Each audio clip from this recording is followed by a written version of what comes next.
La valeur ajoutée pour les économies sur la construction en ce qui concerne le BIM, eh bien, elle est essentiellement tournée, bien sûr pour nos agences, mais surtout pour nos clients. Je m'explique. Cette maquette numérique doit évoluer dans le temps et doit être updatée en permanence. Et le vrai enjeu, c'est de pouvoir exploiter ces bâtiments avec cette maquette numérique et de faire en sorte que l'efficience prévue au départ puisse s'effectuer tout au long de la vie du bâtiment. Alors, les rapports avec les maîtres d'ouvrage pourront changer. De quelle façon? Je dirais peut-être en augmentant l'expertise de nos études.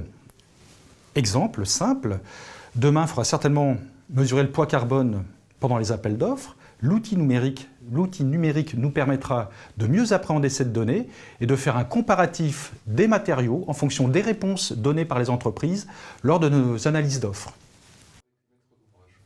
Alors, le rapport au maître d'ouvrage, on parlait de rendu tout à l'heure, ce que le BIM va changer, c'est vraiment ce rapport sur la lecture du rendu et la présentation du rendu qui va être facilité.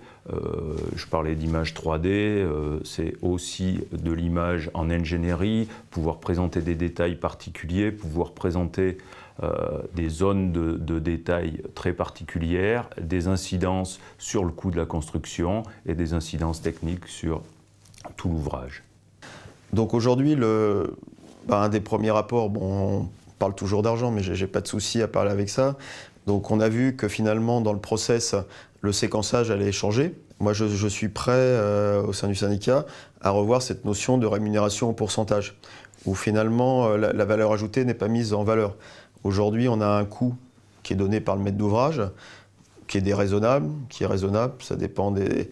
Donc finalement, nous étant payés au pourcentage, on se dit quel est l'intérêt d'être intelligent, puisque de toute façon, si on est au prix, si on baisse, nos honoraires vont baisser.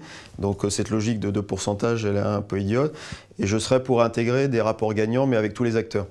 C'est-à-dire que nous, on réfléchit, ça mérite rémunération, puisque si on fait gagner de l'argent au maître d'ouvrage, il est normal que la maîtrise d'œuvre en bénéficie.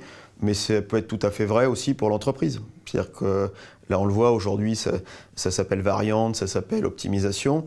Mais finalement, le BIM, il va servir aussi à faire des optimisations. Mais de toute façon, le maître d'ouvrage, il sera gagnant, puisqu'à la fin, il aura un ouvrage qui sera mieux conçu, de meilleure qualité. Et ça ouvre la discussion sur la gestion et l'exploitation des bâtiments.